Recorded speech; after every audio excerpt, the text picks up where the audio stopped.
मनसि प्रतिष्ठिता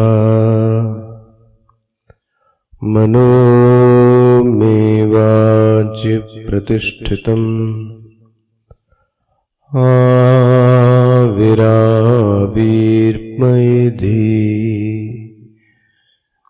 वेदस्य मवानिस्थः श्रुतं मे मा प्रहासीः अनेनाधीतेन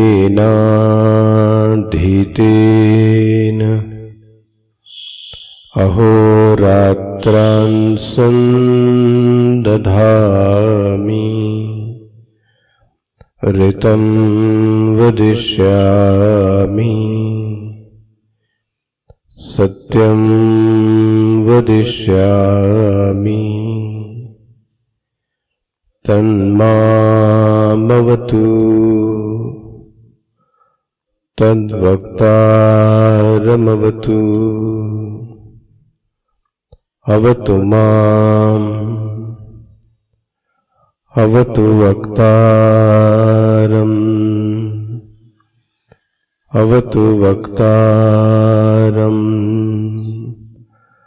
ॐ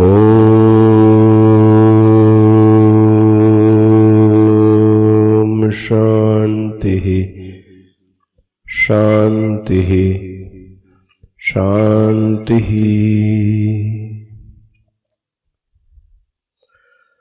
सदाशिवसमारम्भाम् शङ्कराचार्यमध्यमाम् अस्मदाचार्यपर्यन्ताम् वन्दे गुरुपरम्पराम् शङ्करं शङ्कराचार्यम् केशवं वादरायणं सूत्रभाष्यकृतौ वन्दे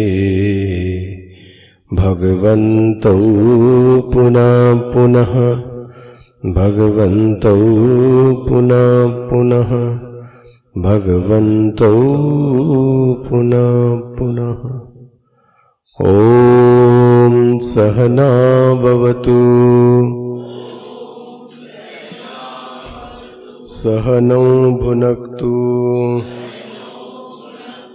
सह वीर्यं करवावहै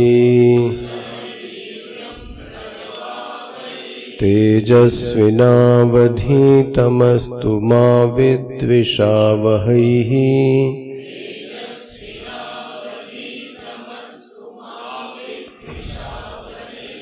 ॐ शान्ति शान्ति शान्तिः।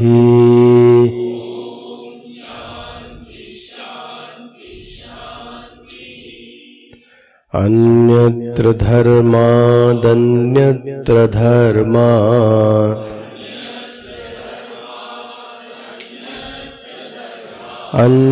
अन्यत्रास्मात् कृताकृतान् अन्यत्र भूताच्च भव्याच्च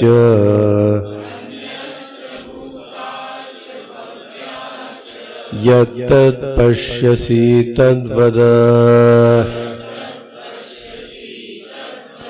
सर्वे वेदा यत्पदमामनन्ति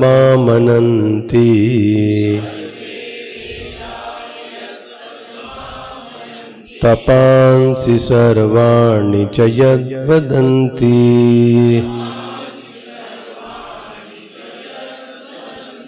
यदीक्षन्तो ब्रह्मचर्यं चरन्ति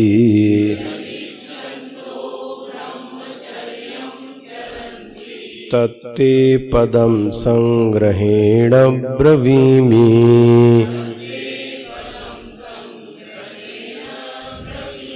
ओमिति तत् एतद्देवाक्षरं ब्रह्म एतद्देवाक्षरं परम् एतद्देवाक्षरं ज्ञात्वा यो यदीक्षसि तस्य तत् एतदालम्बनगं श्रेष्ठम् एतदालम्बनं परम् एतदालम्बनं ज्ञात्वा ब्रह्मलोके महीयते न जायते म्रियते वा विपश्चेत् नायं कुतश्चिन्न बभूव कश्चित्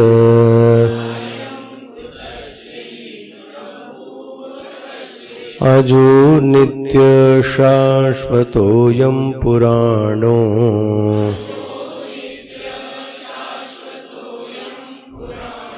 न हन्यते हन्यमाने शरीरे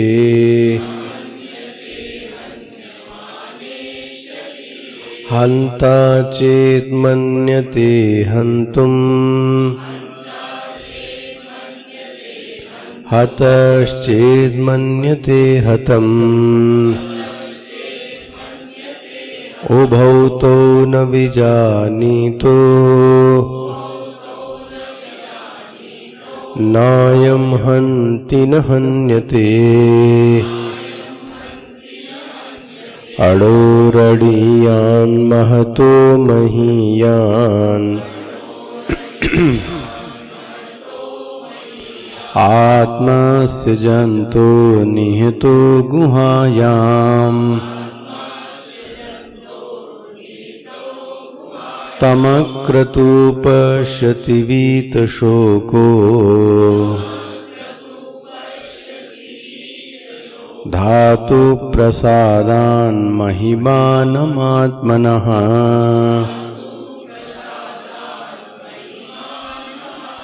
आसीनो दूरं व्रजति शयानो याति सर्वतः कस्तं मदामदं देवं मदन्यो ज्ञातुमर्हति अशरीरं शरीरेषु अनवस्थेषु वस्थितम् महान्तं विभुमात्मानं मत्वा धीरो न शोचति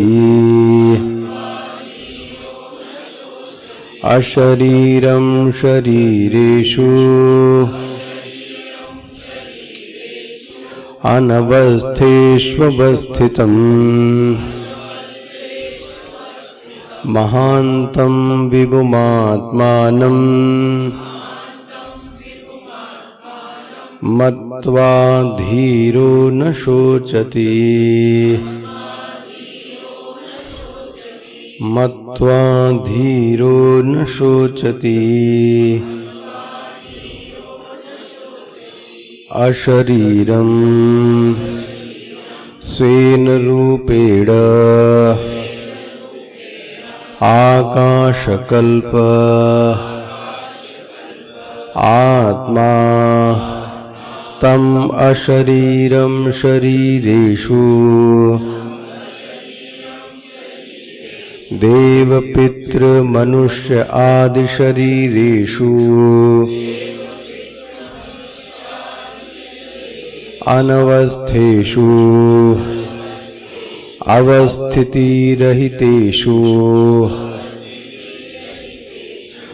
अनित्येषु अवस्थितम् नित्यम् अविकृतम् इति एतत् महान्तम् महत्वस्य आपेक्षिकत्वशङ्कायाम् आह विभुं व्यापिनम् आत्मानम् आत्मग्रहणम् स्वतः अनन्यत्व प्रदर्शनार्थम् आत्मशब्द प्रत्यग विषय एव मुख्यः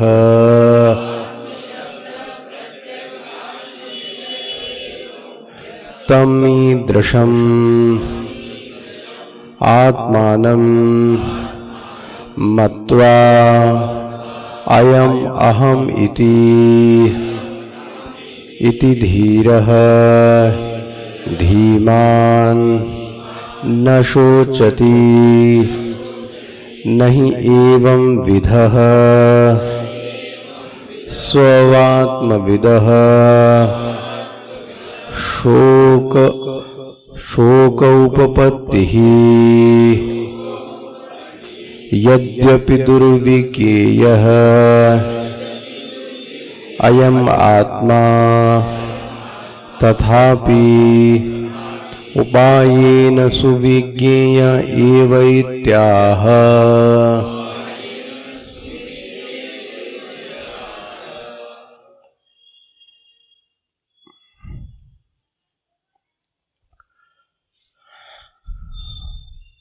तो श्रुति उस आत्म तत्व का, जिसको कि इसने ओम शब्द वाच्य कहा, उस तत्व का लक्षण क्या है, इस लक्षण का निरूपण वो 18वें श्लोक से करती है और 22वां या आखिरी श्लोक है जिसमें वो आत्म तत्व के लक्षण का हमको बोध कराती है। तो ये आत्म तत्व के लक्षण का आखिरी लिंग है, आखिरी लक्षण श्रुति हमको बताती है। ये चीज दिमाग में, मस्तिष्क में रखनी चाहिए कि यह जो तत्व है जिसको कि नचिकेता ने पूछा है, आत्म तत्व, इस आत्म तत्व को किसी भी अन्य प्रमाणों से जाना नहीं जा सकता। चाहे वह प्रत्यक्ष प्रमाण हो, चाहे वह अनुमान प्रमाण हो, चाहे वह अर्थापत्ति प्रमाण हो, चाहे वह उपमान प्रमाण होवे, चाहे वह ऐतिह्य प्रमाण होवे, किसी भी प्रमाणों के जरिए से आत्मा को जाना नहीं जा सकता। ये पंक्ति में आगे की भूमिका के बनाने के लिए कह रहा हूं। मतलब ये बात मस्तिष्क में आनी चाहिए कि आत्मा इन किसी प्रमाणों के जरिए से प्रमेय नहीं है, आत्मा इनके ज्ञान का विषय नहीं बनता। जितने भी आपने प्रमाण पढ़े, प्रत्यक्ष से लेकर अनुमान, अर्थापत्ति, उपमान, ऐतिह्य, सब प्रमाण, इन प्रमाणों के जरिए से आत्मा को जाना नहीं जा सकता। आत्मा के बोधक नहीं है ये। बोधक मतलब आत्मा का बोध कराने में प्रमाण असमर्थ है, सिर्फ श्रुति ही प्रमाण है, वेद ही प्रमाण है। इस वेद के प्रमाण के जरिए से ही इस आत्म तत्व का ज्ञान प्राप्त किया जा सकता है। ये बात इसलिए कह रहा हूं क्योंकि अन्य दर्शनों ने यही गलतियां की हैं। इसलिए वेदांत साधक को बार बार कहती है कि इस वेदांत के बारे में, इस तत्व के बारे में जो प्रमाण है वह प्रमाण सिर्फ श्रुति है। श्रुति के अतिरिक्त अन्य किसी प्रमाण को वेदांत उपयोगी, महत्वपूर्ण तो ठीक है, लेकिन बोधक के रूप में स्वीकार नहीं करता। इसलिए दिमाग में यह बात घुस जावे कि आत्म तत्व के बारे में जो प्रमाण है वो कौन है? वेद है और श्रुति है। जो श्रुति कहेगी वही ठीक होगा। जो श्रुति कहती है उसी से ही आत्मा का बोध हो सकता है। अच्छा, यदि प्रमाणों का प्रयोग ठीक से होगा तो प्रमाणों के ठीक प्रयोग करने से यथार्थ प्रमा का निर्माण होगा।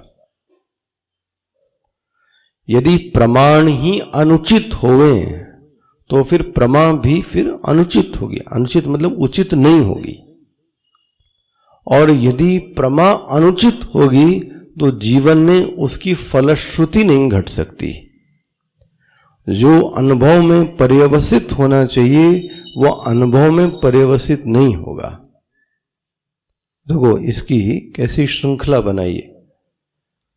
उचित प्रमाण के प्रयोग करने पर यथार्थ प्रमा का निर्माण होगा।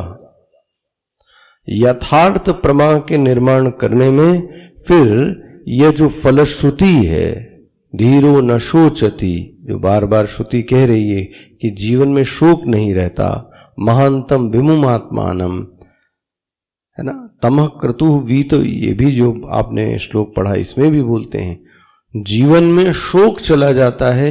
यह जो फलश्रुति घटेगी जीवन में, ये तभी घटेगी जब प्रमाण का प्रयोग ठीक से किया गया होवे। तो प्रमाण के ठीक से प्रयोग करने पर यथार्थ प्रमा का निर्माण होगा और यथार्थ प्रमा के निर्माण से फिर जीवन में जो फलश्रुति है वो क्या होगी, घटेगी। इसलिए श्रुति को, वेद को असाधारण कर्ण माना गया। असाधारण कर्ण, साधारण नहीं है, असाधारण कर्ण माना गया। और श्रुति ही अनुभव पर्यवसायी है, ये आपको अनुभव में कराएगी। कौन? ये श्रुति। स्पष्ट होता है। हम देखो, आप इस श्रुति देखो कैसी ये बात करती है 22वें श्लोक में। अशरीरगम, ये आत्मा का लक्षण देखो, शरीरेषु अनवस्थेषु अवस्थितम। इतनी पंक्ति देखनी है। पहली देखनी है शरीरेषु अनवस्थेषु। तो शरीर कितने हैं? तो बोलते हैं शरीरेषु, अनेक शरीर हैं। और इन अनेक शरीर का जो लक्षण दिया वो क्या कर दिया? अनवस्थित। शरीर का जो लक्षण है वो क्या है? अनवस्थित है। ले महाराज, ये किस चिड़िया का नाम है? अनवस्थित। तो देखो ये शरीर का लक्षण है।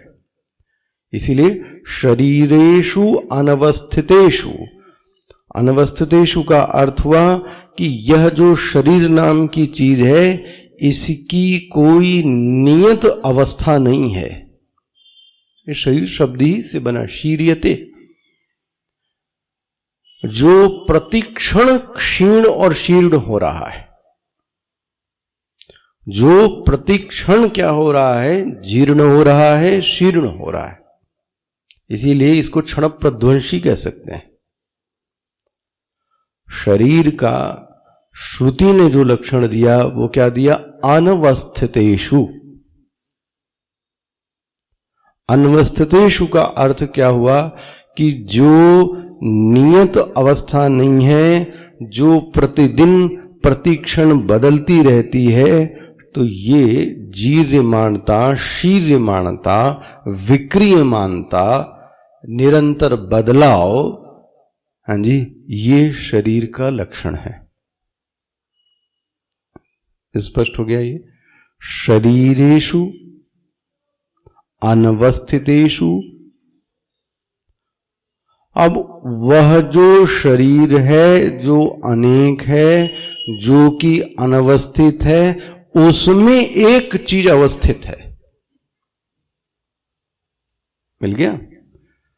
जो शरीर है वो अनवस्थित है। उन अनवस्थित शरीरों में एक चीज अवस्थित है।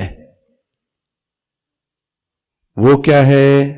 बोलते हैं वह जो अवस्थित है उसमें विक्रिया नहीं है। वाह,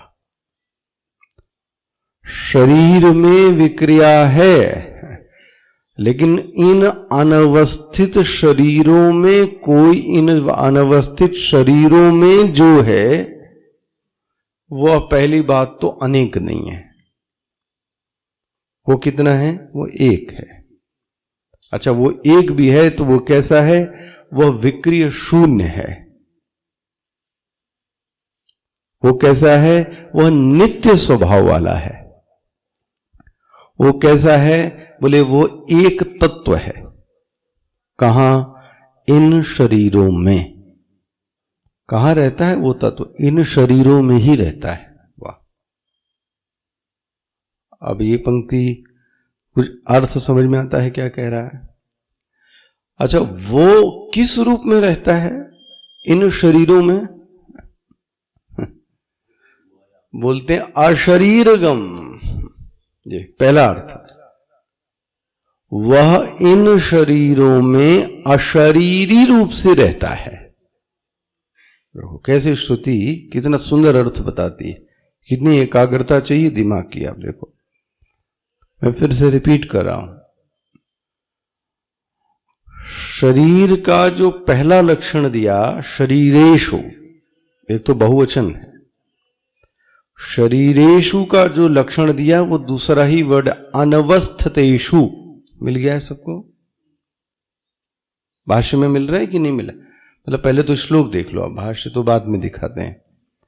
शरीर का लक्षण है जो नित्य परिवर्तनशील है, नित्य क्षण प्रध्वंसी है, जिसमें विक्रिया होती ही रहती है, जिसमें बदलाव की प्रक्रिया निरंतर सतत चलती रहती है। ऐसे को श्रुति ने एक शब्द कह दिया। क्या कह दिया? अनवस्थितेषु। लेकिन उन अनवस्थितों में कोई एक अवस्थित है, अनवस्थित नहीं। क्या बोला है? अवस्थित है। वो कैसा है? बोले वो नियत है, उसमें कोई बदलाव नहीं है, वो विक्रिया शून्य है, उसमें कोई परिवर्तन शून्य है। हाँ, और श्रुति कहती है वो किस रूप में रहता है? बोलते हैं अशरीरगम। वह अशरीरी रूप से उसमें रहता है। अशरीरी रूप से रहता है मतलब क्या है? उसमें कोई जीर्यमाणता का अवयव नहीं है। अशरीरी से क्या कहना चाहिए? वहां कोई जीर्यमाणता, कोई शीर्यमाणता नहीं है, कोई क्षरण नहीं है, कोई उपचय नहीं है, कोई अपचय नहीं है। किस शब्द से कह रही है? अशरीरी से।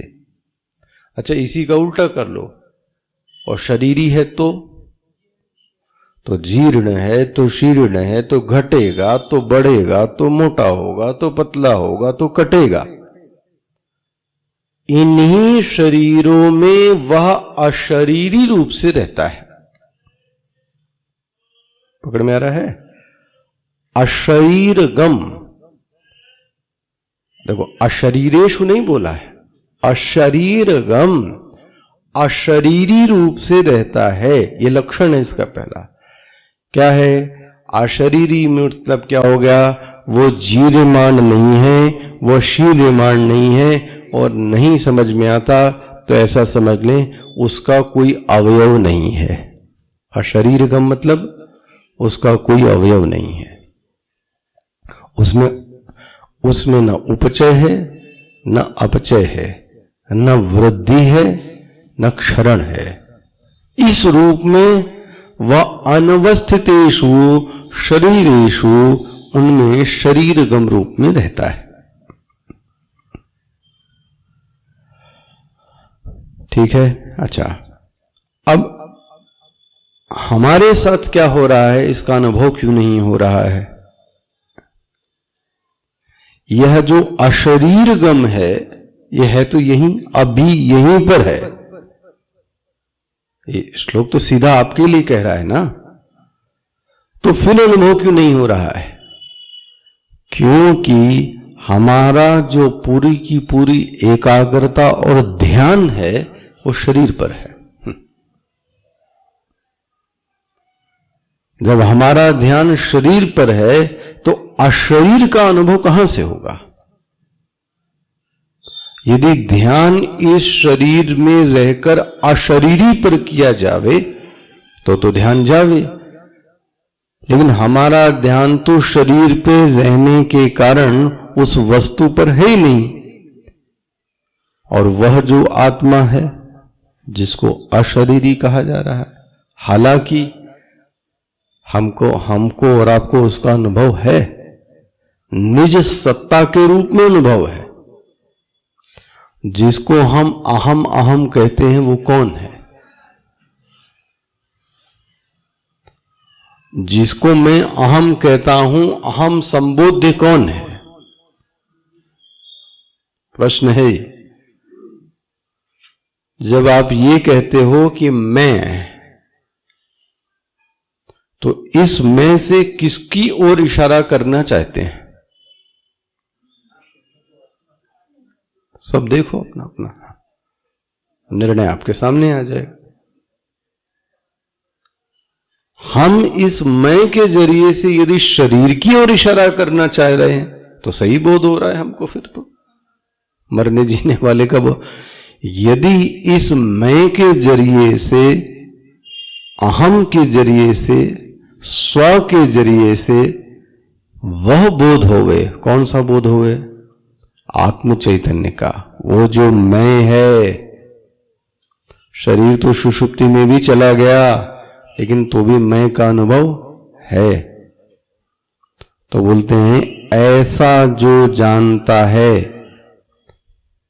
ऐसा जो मत्वा, कैसा जानता है? ध्यान से देखो, वो कैसा है? अहम, जो शरीरों में अशरीरी रूप से रहता है, वो कैसा है? बोले वो अशरीरी है और श्रुति इसको बोलती है वो विभू है। आहा, वो महान है। आहा, बन गया? जिसको श्रुति कह रही है वो विभू है, वो महान है। वाह!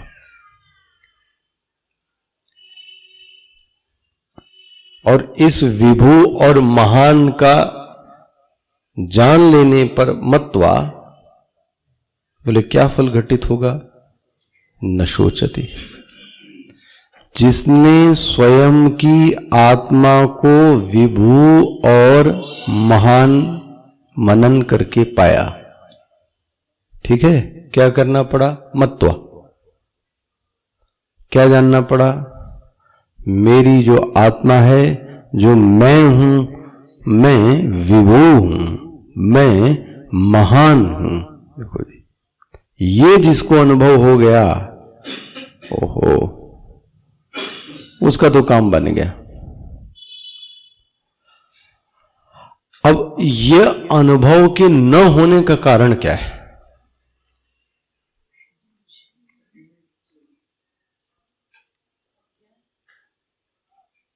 सोचो। सिर्फ इतनी सी बात है, हमारा जो ध्यान है तो शरीर पर है, सबकी जड़ यही है,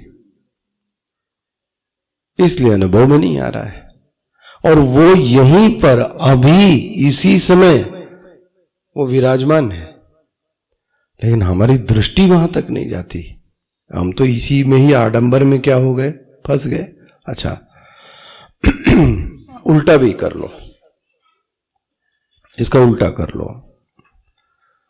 यदि अशरीरी का अनुभव है तो फिर जीवन में शोक क्या हो गया? चला गया। तो उल्टा कर लो, जब तक हमारा अनुभव मैं के रूप में शरीर का होगा तब तक जीवन में शोक खूब अच्छे से बना रहेगा। उल्टा भी कर लो, जब तक हमारा ध्यान, जिसको मैं कहता हूं, वह शरीर को ही मानेंगे, तो देखो आप उल्टा कर लो ना। जिसने अशरीरी को समझा, शोक चला गया, और जिसने शरीर समझा, बोले उसके जीवन में शोक बहुत अच्छे कूट के रहेगा, हर पल रहेगा शोक। अच्छा, अब जो थोड़ी बात आपको, बहुत ज्यादा दर्शन की बात नहीं करूंगा, लेकिन इस विभु और जो महान शब्द बोला है, ये दो प्रमुख लक्षण है। क्या शब्द है? विभु और महान। ध्यान रखें, ये आत्मा का परिमाण नहीं है। ये कुछ सोच के कह रहा हूं। कोई सोचे कि आत्मा का आकार कितना है, तो बोले विभु है, बोले गलत है। श्रुति की ये विवक्षा आत्मा को परिमाण बताने की श्रुति की विवक्षा नहीं है। जैसे कि बंद कर दो, बदबू आ रही बड़ी ध्यान। कोई सुबह सुबह लहसुन खा, ज्यादा हो तो उल्टी आ जाए।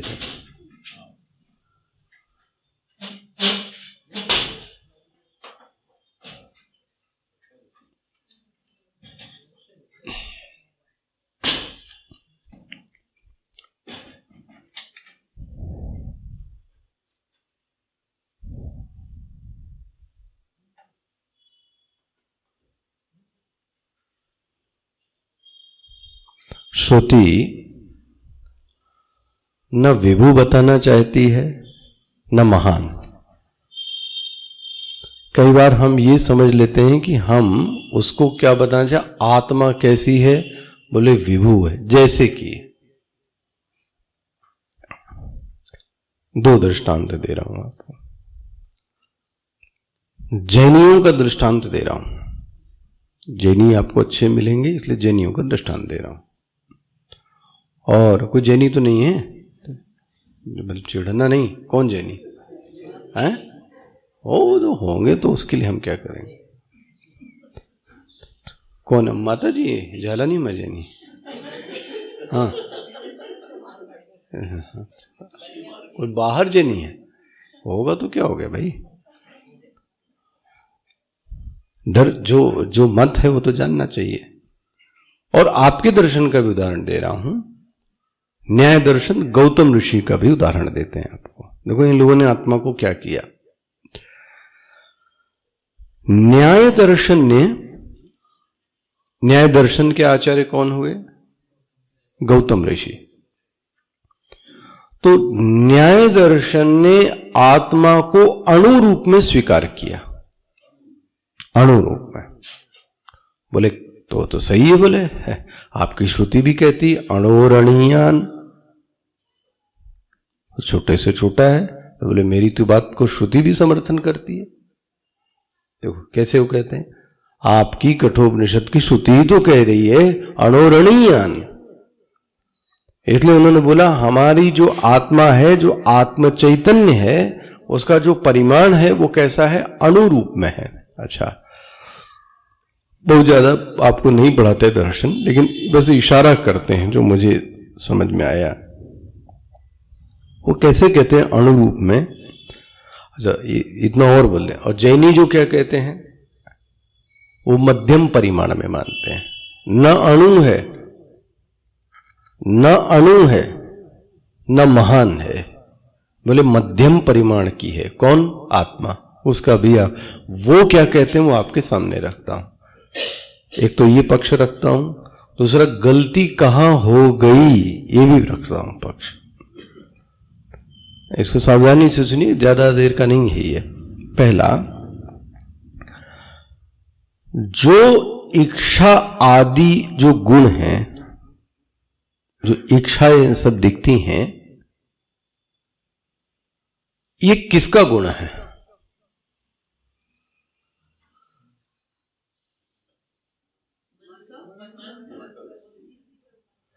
तो उन्होंने एक बात स्पष्ट कही, ये तो बोले मन तो आप खुद ही मानते हो जड़ है सब, अंतःकरण तो खुद ही मानते हो आप सब जड़ है। तो बोले ये तो आपको भी पता है कि अंतःकरण जड़ है, तो उसके क्या बात करेंगे, है ना। उनकी दर्शन की बात कह रहा हूं, आपकी बात नहीं कह रहा हूं। किसकी? वो जो हम लोगों को जवाब देते हैं। इस गुण को देखकर गुणी का अनुमान करो। सिंपल तर्क है, कार्य को देखकर कारण का अनुमान करो।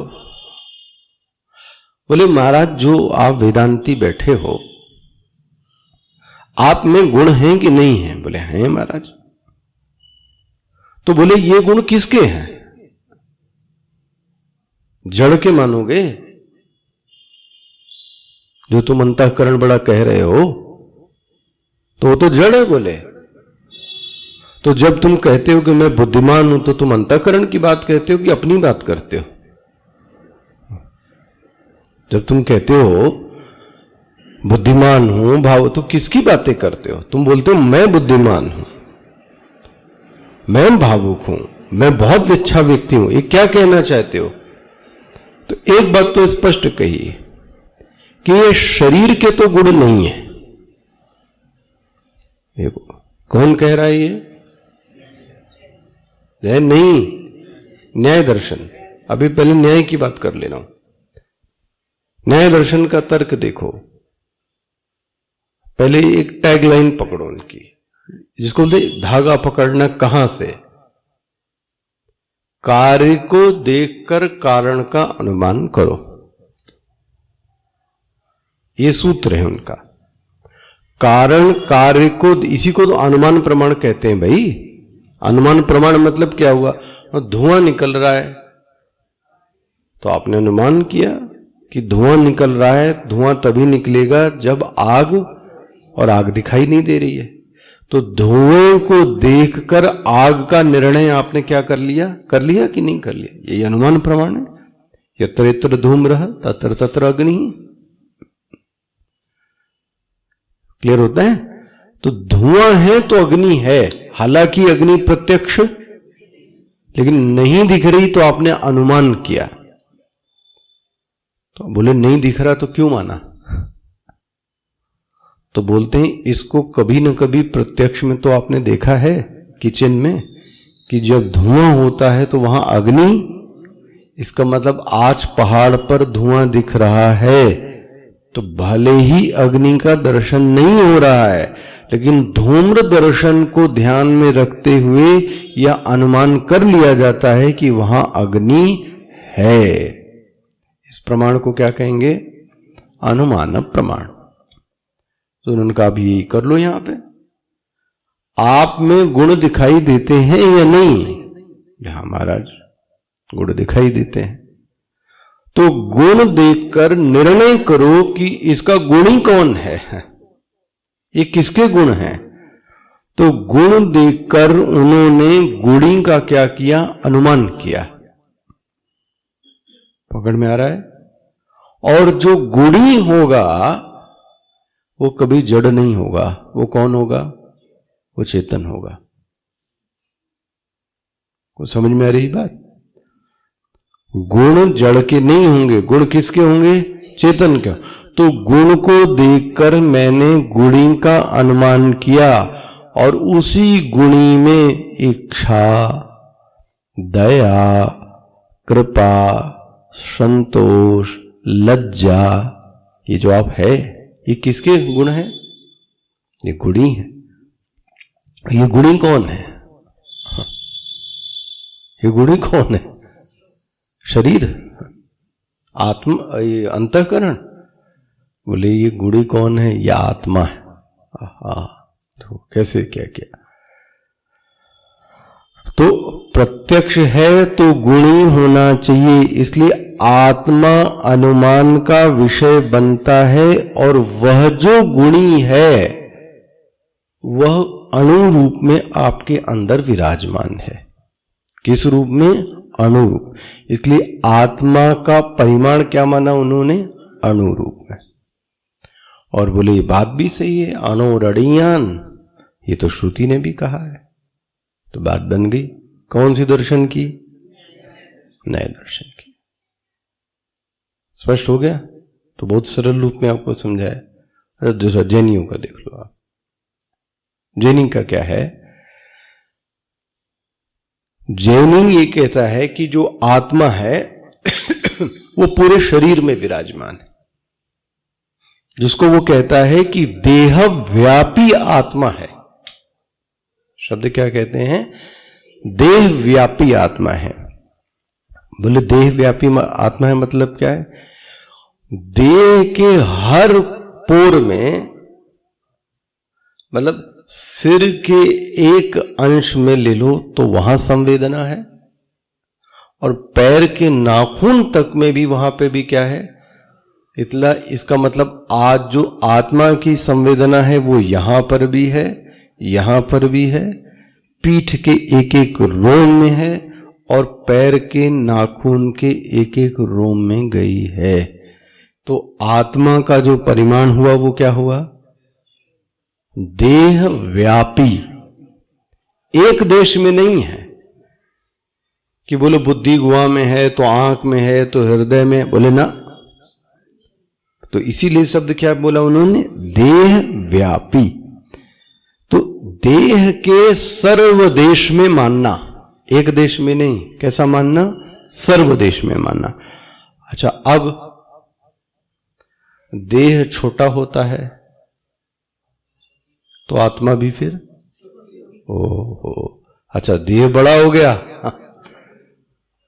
जब कक्षा में आए थे 5 साल पहले तो 70-75 के थे, अब बोले 78 हो गया।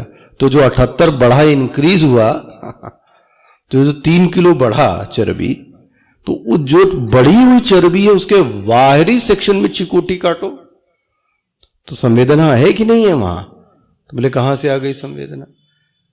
अरे बोले हमने पहले ही आपसे बोला कि देह के परिमाण के आकार में है। तो बोले देह तो छोटी होती। बोले कोई बात नहीं, जिसकी जैसी देह है, वाह, जिसकी जैसी देह उसकी वैसी। इसलिए न छोटी है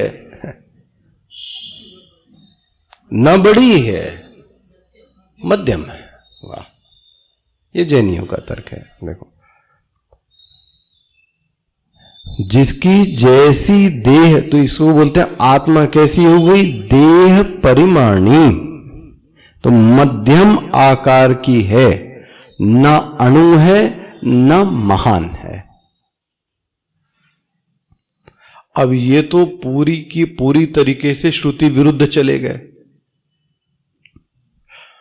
आज तक श्रुति ने तो कहीं भी नहीं कहा, क्या नहीं कहा? देह व्यापी है। तो वो बोलते हैं हम वेद को मानते ही कहां है। बहुत सुंदर, वो तो आप जानो, आपका काम जाने। जैन दर्शन बोले हम आपके वेद को कहां मान रहे हैं। अच्छा, निकले किससे हैं ये? कोई मौका मिलेगा तो आपको भागवत में सुनाऊंगा ये कहां से निकले, ये लोग पैदा कहां से हुए। ये ऋषभ देव के संबंध हैं, और ऋषभ देव को तो हमने अपना ऋषि माना, जीवन मुक्त पुरुष माना, जड़ भरत। भागवत के ही तो ये अवतार हैं, लेकिन एक अलग इन्होंने क्या चला लिया। अब ये संबंध गणंत है इनका। ऋषभ देव तक की बात भागवत में, और उसको स्वीकार किया गया कि वो दिगंबर रहते थे। तो दिगंबर रहना, कोई हमारे यहां तो जो अवधूत है वो भी कैसा रहता था? वो भी दिगंबर ही रहता था। जो हमारे तो परंपरा ही सनातनों में क्या अवधूत रहते थे। तो ये मतलब मैं आपको दिखाऊंगा वहां पे भागवत में कहां से जैन निकले। लेकिन ये तो पूरा का पूरा श्रुति विरुद्ध है। किसका? जैन धर्म का। अच्छा, अब इसका उत्तर वेदांत कैसा देता है, उनकी संवेदना का उत्तर क्या देता है वो दिखा दे रहा हूं, जिससे आपके मन में कोई उलझन ना होवे। उन्होंने बोला देह व्यापी है, तो उसका उत्तर दे रहे हैं। ये वेदांत ये अच्छे से समझना क्या कहा गया। जब वो देह व्यापी कहते हैं तो वेदांत कहता है देह व्यापी नहीं है चेतन, ऐसा मत कहो। तो बोले फिर आप क्या कहेंगे? आपको अनुभव नहीं होता चिकोटी काटे आपके यहां वहां कील गड़ जाए? बोले जरूर होता है। तो बोले फिर इसकी व्याख्या क्या करोगे? तो लोग क्या कहते हैं, चित्त प्रतिबिंब से युक्त जो चित्त है क्या कहा गया? अगर वर्षा में कापी किताब बंद हो गई दर्शन में, चित्त प्रतिबिंब से जो युक्त चित्त है, क्या कहा गया?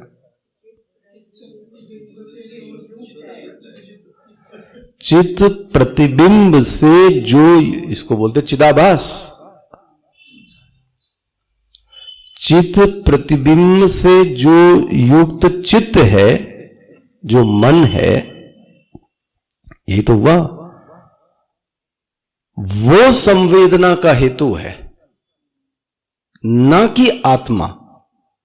बहुत सावधानी से अंतर दिखा क्या कह रहा है? हमारे यहां मन का परिमाण शरीर के आकार का है। जिसको हम मन कह रहे हैं उसको तुमने क्या कह दिया? आत्मा। हम कहते हैं हमारा जो मन है, इसलिए ये मत बोल देना कभी अंतःकरण यहां है। अंतःकरण शरीर से लेकर नख तक है। अंतःकरण तो एक वृत्ति है ना, ठोस मानोगे तो गड़बड़ हो जाएगा। जिसको कि हम कहते हैं कि चित्त, अब वो तो बोले मन तो जड़ है, बोले ना, उस मन में जो प्रकाश पड़ रहा है वो किसका पड़ रहा है? देहश्चेतन तामगात। कौन सा? दीर्घदर्शी विवेक। उस देह में चेतनता आ गई है। कहां से आ गई? वो चित्त छाया से आया।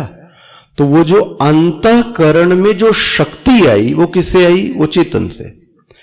उस शक्ति के कारण जो अंतःकरण था, जो मन था, वही संवेदना का हेतु है। जो मन है वो देहव्यापी है, इसलिए आत्मा का लिंग नहीं है। ध्यान रखना, इन्होंने क्या कह दिया? आत्मा की पहचान कर दी। हमारे यहां उसको क्या कहा गया? मन। तो आत्मा का लिंग मन नहीं है, आपने क्या कर दिया? आत्मा का लिंग बना दिया। हमने उसको कहा चिदाभास,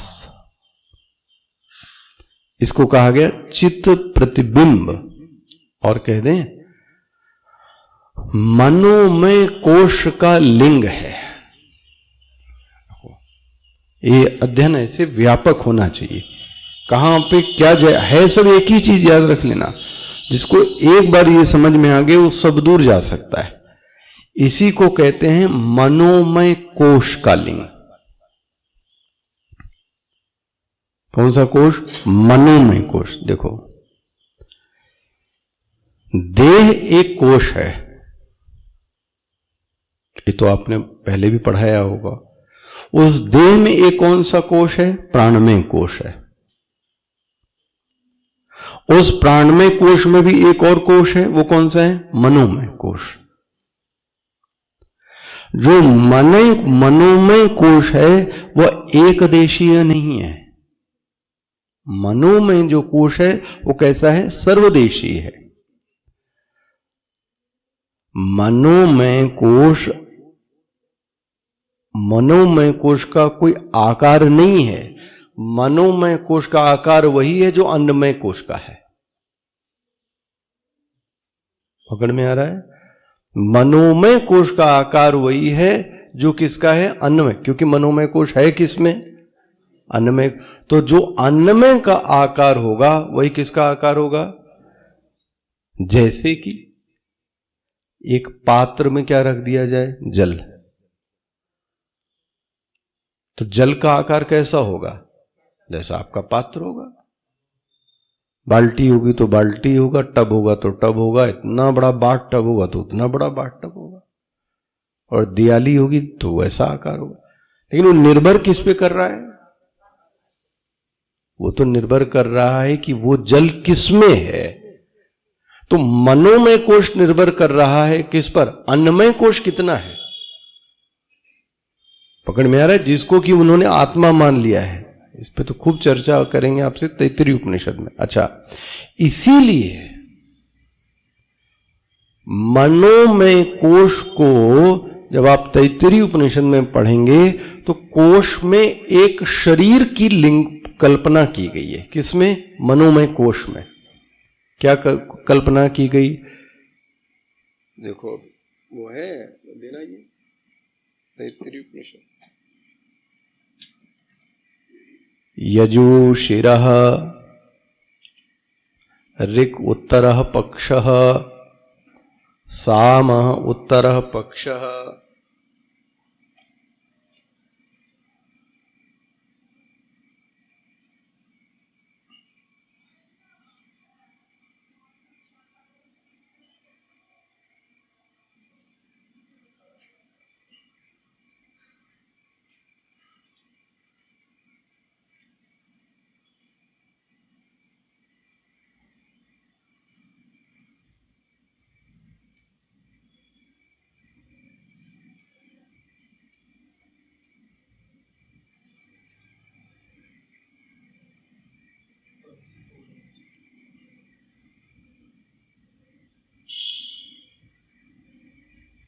हम्म 24 है।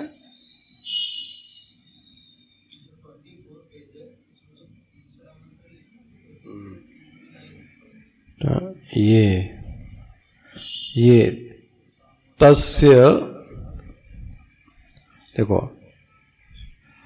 प्राणादेवा अनुप्राणन्ति मनुष्या पशवश्च ये प्राणो हि भूतानाम् आयु तस्मात् सर्वायुषमुच्यते सर्वमेवायुयन्ति ते प्राणः ब्रह्मोपासते प्राणो हि भूतानाम् आयु तस्मात् सर्वायुषमुच्यते इति तस्यैष एव शारीर आत्मा या पूर्वस्य। ये देखो अन्योन्तर आत्मा मनोमयः, इसके अंदर कौन सी आत्मा है? मनोमय। तेनैष पूर्ण, ये मनोमय आत्मा थी उससे पूरी की पूरी पूर्ण है। वाह। साया एवं पुरुषविदः तस्य पुरुषविदिताम अन्वयम पुरुषविदा। देखो इसका शिर देखो, तस्य यजुरेव शिरः, इस मनोमय आत्मा का जो सिर है। अब मनोमय जो कोश है ना, उसमें एक शरीर की रचना करो, हर कोश की एक रचना है, उस मनोमय कोश में एक शरीर की रचना करो। बोले उस शरीर में पहला क्या आएगा? सिर। तो जो सिर है वो क्या है? बोलते हैं सिर यजुरेव शिरः, यजुर्वेद क्या है? उसका सिर है। अच्छा। ऋग दक्षिणा पक्षः, ऋग कौन सा पक्ष है? दक्षिण। साम उत्तरः पक्षः, सामवेद क्या है? उत्तर पक्ष। आदेश आत्मा, उसका जो ब्रह्म तत्व है वो कौन है? आदेश। अथर्वांगरिसः पुच्छम प्रतिष्ठा, पुच्छ मतलब आधार, पैर जिस पर वो खड़ा है। इसका मतलब हर कोश में एक क्या की गई है? एक शरीर की कल्पना की गई है। अच्छा, तो हम तो विषय पे आ रहे हैं। जिस लिंग को लेकर जैन ने अनुमान किया है, किस लिंग को लेकर? शरीर के लेकर। याद आ रहा है? देह व्यापी। एक्चुअली में वो आत्मा का लिंग है ही नहीं, वो तो किसका लिंग है? देह का, आत्मा, वो अंतःकरण का। और तुमने किसका लिंग बना दिया उसको? आत्मा का। देखो प्रमाण गलत हो गया तो फिर प्रमा भी कैसी निकलेगी? फिर तो कभी अनुभूति में नहीं आएगा। अच्छा, न्याय का लिंग क्या था? इच्छा।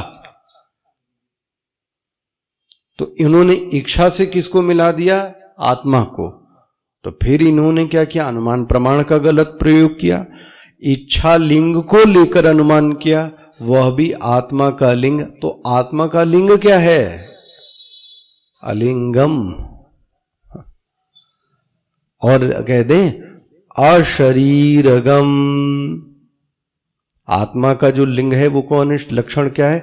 उसमें कोई लिंग नहीं है, इसीलिए न पुरुष है न स्त्री है। लिंग मतलब कोई पहचान नहीं है। अच्छा, तो अभी तो इस पर भाषा, इच्छा शरीर का लिंग नहीं है। इच्छा शरीर, भाई देखो सुषुप्ति में भी शरीर पड़ा रहता है, तो वहां तो इच्छा का अभाव दिखता है। सुषुप्ति में भी तो पड़ा है शरीर, वहां पे भी तो इच्छा का क्या है, इच्छा शरीर का लिंग नहीं है। देखो जी, तो आप सिर्फ दो महापुरुषों के लिए कह रहा हूं, जैन ने और गौतम ऋषि जो न्याय दर्शन के, इन्होंने लिंग को ही ठीक नहीं माना है। किसके? आत्मा को। तो इसलिए वो वहां तक पहुंच भी नहीं पाए। अच्छा, अब ये चलो आप इसको जरा भाष्य वो दिखा दें जल्दी जल्दी, वरना ये रह जाएगा। अशरीरम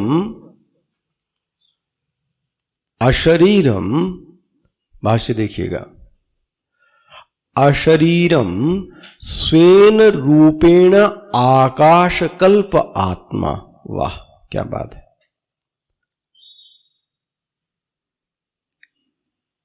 पहली बात देखो, इसका निचोड़ रख रहे हैं आपके सामने, फिर इसको जल्दी हमारा, इसलिए मैंने आज प्रारंभ में आपसे कहा, आपकी बुद्धि में जो प्रमाण होना चाहिए वो अनुमान प्रमाण नहीं होना चाहिए, श्रुति प्रमाण होना चाहिए। पहली बात।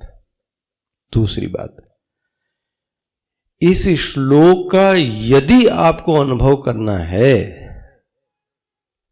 तो दो साधनाएं होनी चाहिए, दो साधनाएं होनी चाहिए। एक तो जबरदस्त मनन हो और उस मनन को ध्यान में देखा जाए।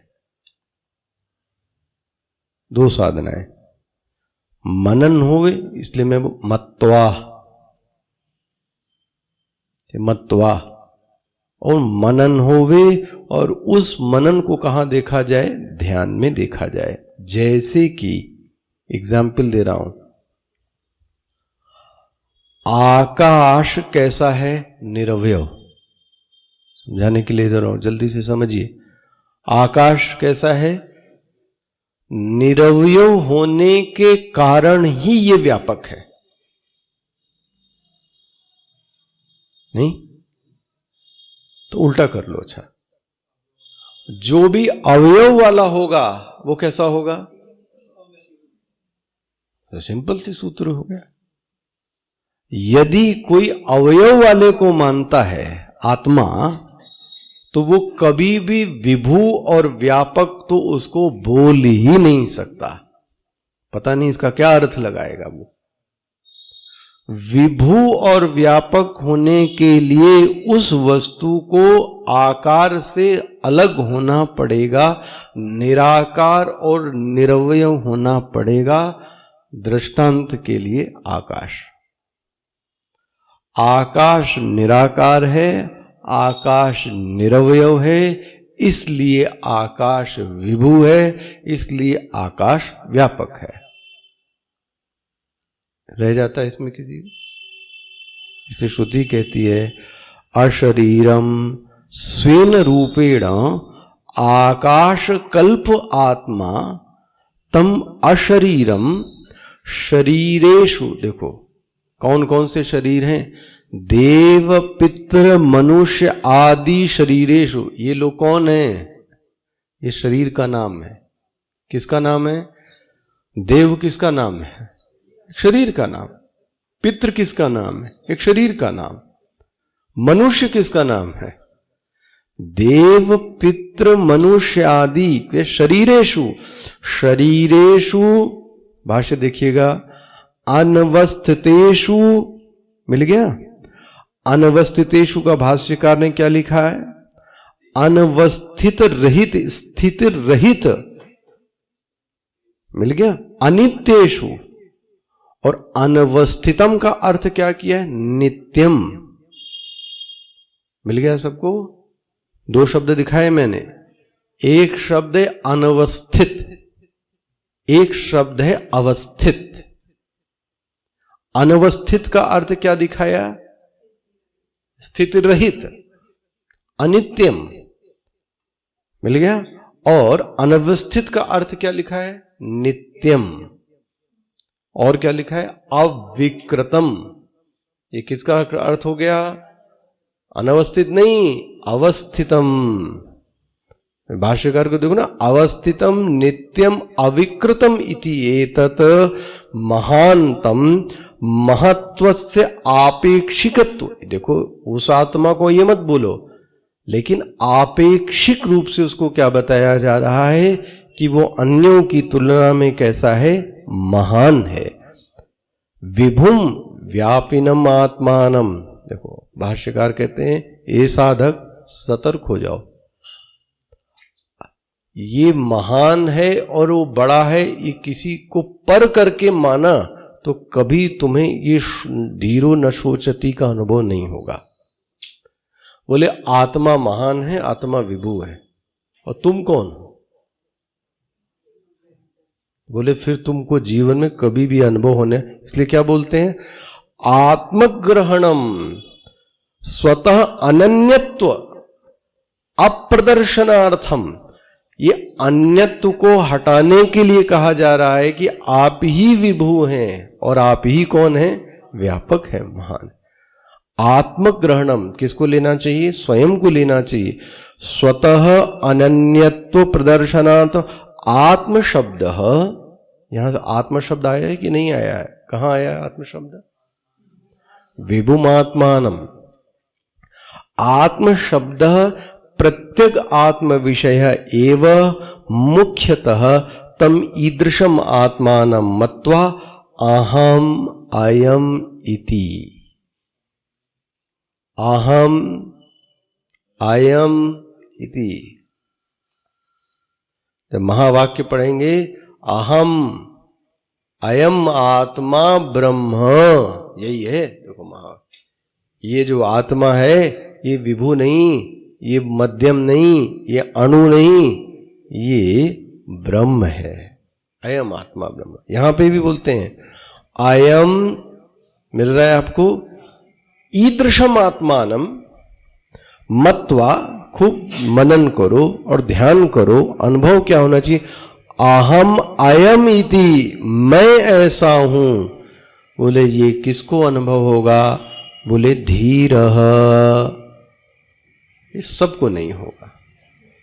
बोले धीरः कौन है, धीमान, धीमान जिसके अंदर धैर्य है, जिसके अंदर विवेक की सामर्थ्य है, जिसके अंदर आचार्य का प्रसाद गया हुआ है, वो व्यक्ति कौन है, धीमान। न शोचती, उसके जीवन में शोक नहीं, एवं विधस्य आत्मविदः शोक उपपत्ति, इसलिए उस धीमान धीर व्यक्ति के जीवन में शोक नहीं रहता, क्योंकि वो अपने आप को क्या मानता है, आत्मा। जब अपने आप को आत्मा मानेगा तो शरीर से वो चिपकेगा ही, तो शोक किसका लक्षण है, शरीर का। और अपने आप को क्या मानता है, अशरीरम, अशरीरम, तो कहां से उसको शोक होगा, स्पष्ट हो गया। इसलिए अशरीरम शरीरेषु अनवस्थितेषु अवस्थितम महांतम विभुमात्मानं, कैसा मानता है, महांतम विभुमात्मानं मत्वा धीरो न शोचति, वो स्वयं को शरीर की सत्ता से अलग पाता है। अहम सत्ता पर ध्यान है, और अहम सत्ता इन शरीरियों से, देखो इन शरीरों में जो अहम अहम कर कर हो रहा है वह इन शरीर से अलग है। वो क्या है, बोले वो अशरीरी है। वो अशरीरी कैसा है, बोले वो विभु है, वो व्यापक है। ये जिसको बोध हो गया, जिसकी प्रमा जागृत हो गई, उसके जीवन में शोक नहीं रहता है। मत्वा धीरो न शोचति। और ये अब यहां पे जो लक्षण बता रही थी श्रुति, वो इसको क्या करती है, समाप्त करती है। और 2 मंत्र बाद इस बल्ली का भी क्या हो गया, समापन। देखते हैं कल।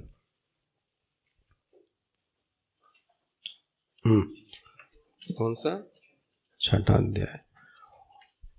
ओम श्री परमात्मने नमः। अथ 6ठोऽध्यायः। श्री भगवानुवाच। कार्यं कर्म करोति यः स सन्न्यासी च योगी च नानिरग्निर्न चाक्रियः यं सन्न्यासमिति प्राहु योगं तं विद्धि न हि सन्न्यस्तसंकल्पो योगी भवति कश्चन कर्म कारणमुच्यते।